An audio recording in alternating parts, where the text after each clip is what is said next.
Bem-vindos! Hoje a gente vai mergulhar num material, assim, bastante denso e, preciso admitir, profundamente perturbador. Uhum. A gente tem aqui a transcrição de uma análise bem detalhada sobre uma linhagem de vampiros coreanos, os Cheonyu-Gishin, Isso. e a nossa missão aqui é tentar entender o que torna essa lenda tão única e por que o texto usa palavras como vil, vulgar para descrever eles, sabe? Sem dúvida. E é um nicho muito específico do folclore de vampiros, né? Quase desconhecido aqui no Ocidente. Exato. O que a gente tem aqui não é uma lenda vaga, popular. É um conjunto de regras, uma mitologia com uma estrutura interna, assim, muito bem definida. Quase um manual, né? É como se a gente estivesse analisando as leis de um universo ficcional bem sombrio, que mistura tradições coreanas com uma maldição muito, mas muito particular. Certo. Bom, vamos começar pelo básico, então. Pelo nome. Aham. A transcrição dá a tradução de Cheonyu-Gishin como os mortos virgens. Isso, por si só, já é um ponto de partida bem forte. O que esse nome revela sobre a essência deles? Ele revela absolutamente tudo. É o pilar que sustenta toda a mitologia deles. Tudo. Tudo. O conceito fundamental, segundo o material que a gente tem, é que esses vampiros vêm de pessoas que tiveram uma morte extremamente violenta Nossa.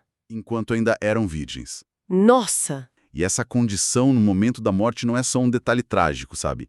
Ela define e amaldiçoa toda a existência deles depois. Esse explica por que eles são tão raros. O texto menciona que a linhagem é minúscula. Exatamente. A fonte estima que nunca existiram mais de 10 ou 20 deles ao mesmo tempo. É uma linhagem incrivelmente pequena. 10 a 20 no mundo todo. No mundo todo. E o material sugere que isso não é por acaso, não.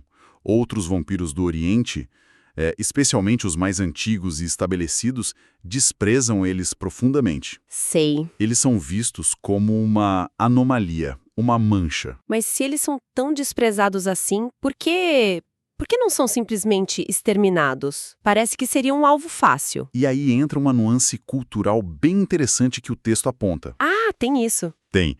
Existe um respeito quase sagrado pela ancestralidade e pela continuidade das linhagens no universo deles. Aniquilar completamente uma linhagem, não importa quão desprezível ela seja, é um tabu. Entendi. Então, eles são tolerados, mantidos à margem, como uma aberração que ninguém quer por perto, mas que, por uma questão de tradição, não pode ser totalmente apagada da história. Um deles, a dieta. A dieta. Eles só podem se alimentar do sangue de virgens. Só. Só.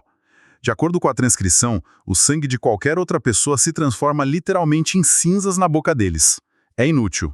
Caramba, isso é uma restrição brutal.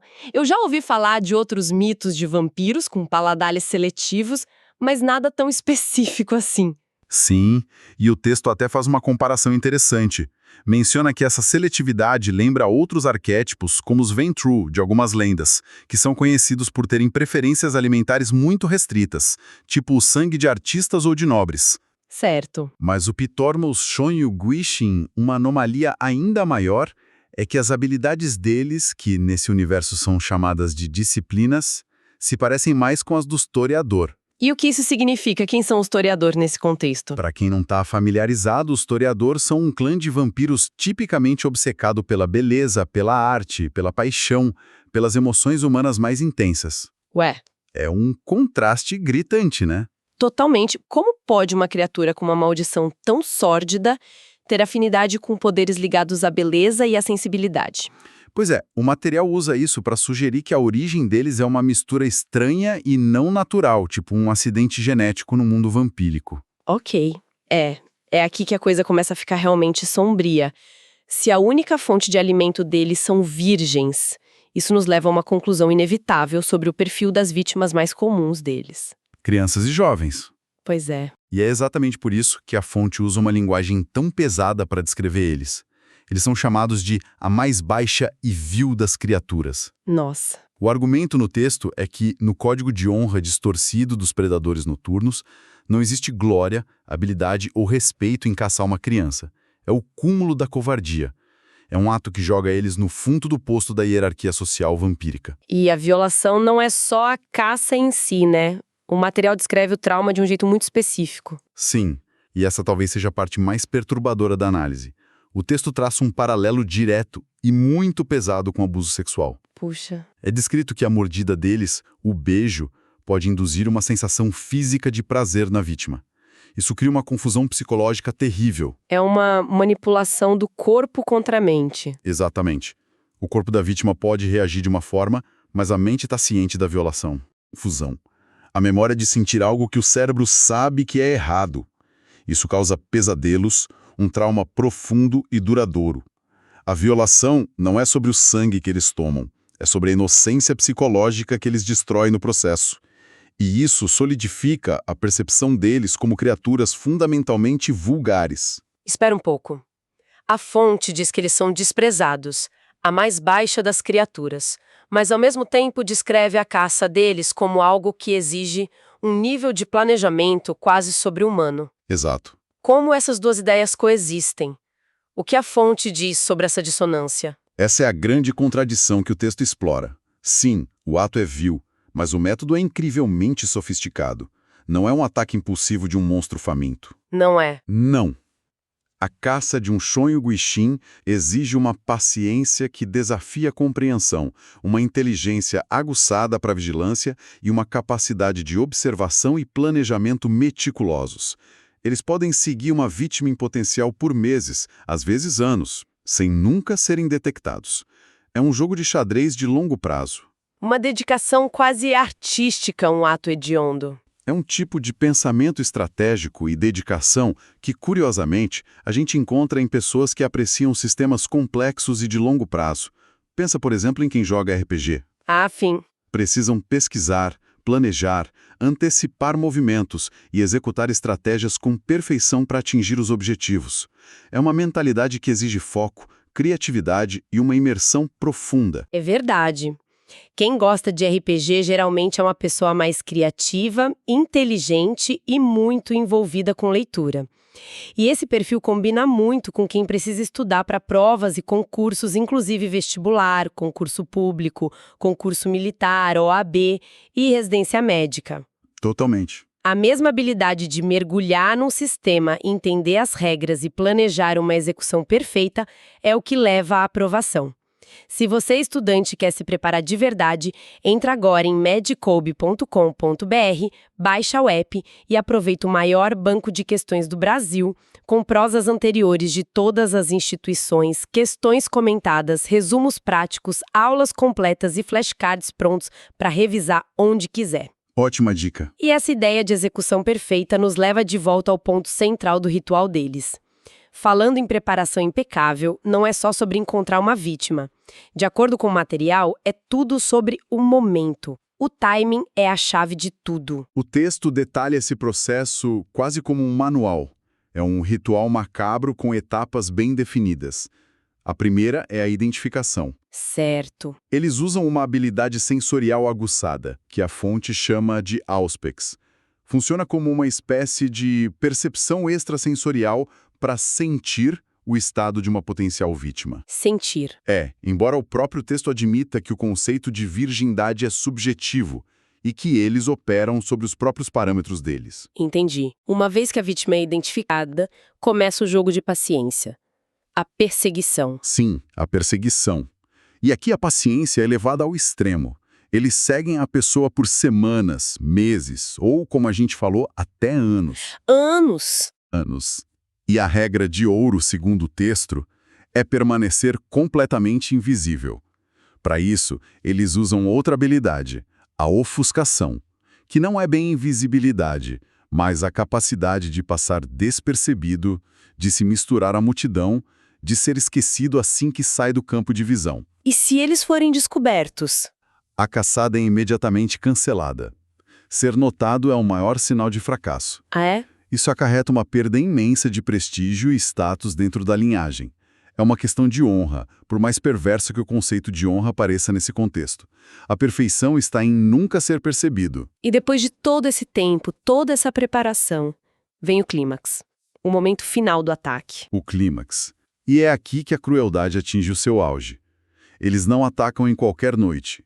Eles esperam o momento exato em que a vítima está prestes a perder a virgindade. Não. O texto é explícito. Não importa se é um momento de amor, paixão ou um ato de violência. O que importa para eles é o limiar, o instante da transição. É nesse exato momento que eles intervêm. Isso é monstruoso. A ação final é brutal, imagino. É rápida e letal. A fonte diz que eles quase sempre matam a outra pessoa envolvida no ato, o parceiro ou parceira. E então, com a vítima original em estado de choque, eles realizam o abraço. O abraço. No jargão vampírico, abraçar significa transformar alguém em um deles. Eles drenam o sangue da vítima e a forçam a beber o seu, completando a transformação. Então eles preservam a virgindade da vítima no último segundo possível, transformando-a num monstro como eles? A lógica é inacreditavelmente doentia. É uma lógica que opera fora de qualquer padrão humano. E para ilustrar o quão distorcido é o sistema de valores deles, a transcrição compartilha uma anedota bizarra. Conta. Aconteceu de 2 Shōyū-guishin estarem sem saber caçando 2 vítimas diferentes. Por uma coincidência macabra, essas 2 vítimas estavam prestes a ter relações uma com a outra. Sem nenhuma coordenação entre os 2 predadores. Nenhuma. Um completo acaso.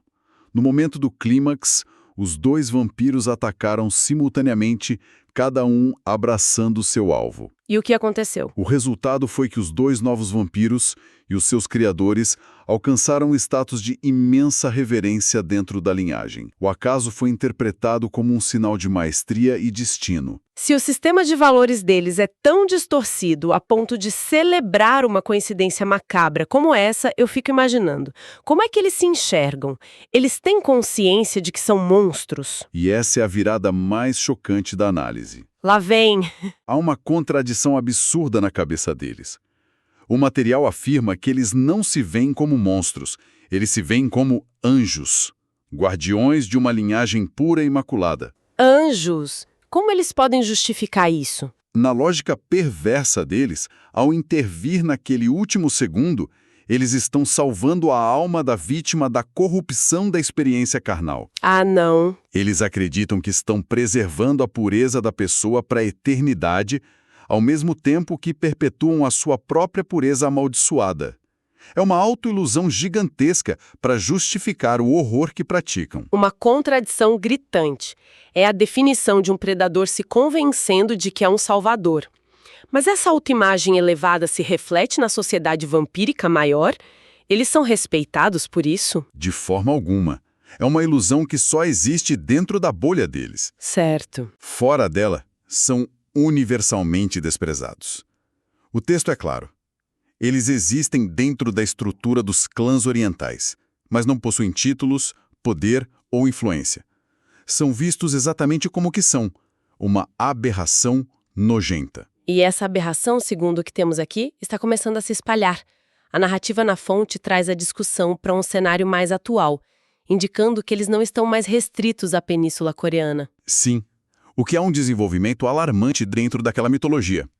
Há relatos de que foram avistados em comunidades de imigrantes coreanos em lugares como Seattle, nos Estados Unidos, e na Austrália. Isso muda o jogo para quem os caça, né? Totalmente.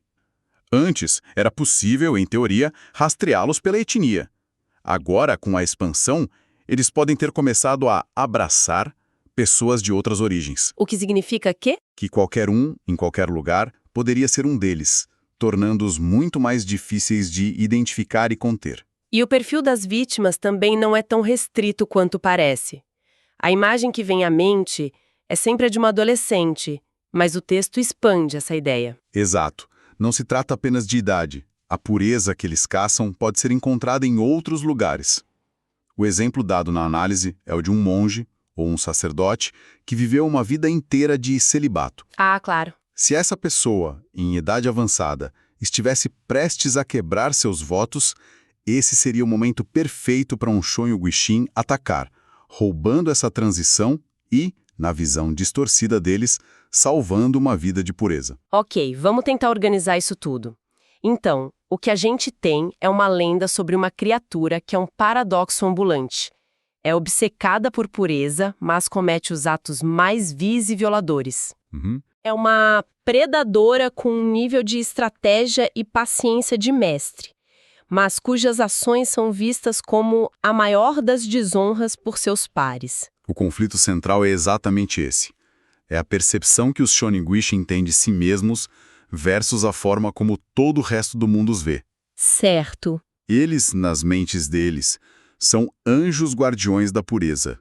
Para todos os outros, eles são, e aqui eu vou citar a transcrição diretamente, uma pequena e nojenta aberração de uma linhagem que não mereceria nenhuma piedade. Isso nos deixa com um último pensamento. O texto foca muito na ideia da pureza da vítima sendo preservada no último instante. Isso levanta uma questão final para a gente refletir. Na perspectiva perversa desta linhagem, o que é realmente mais valioso? É a virgindade em si, como um estado físico, ou é o poder de roubar para sempre o momento de transição de outra pessoa, congelando-a eternamente num estado de quase? A obsessão deles realmente é com a pureza ou é com o controle absoluto sobre o limiar da experiência humana?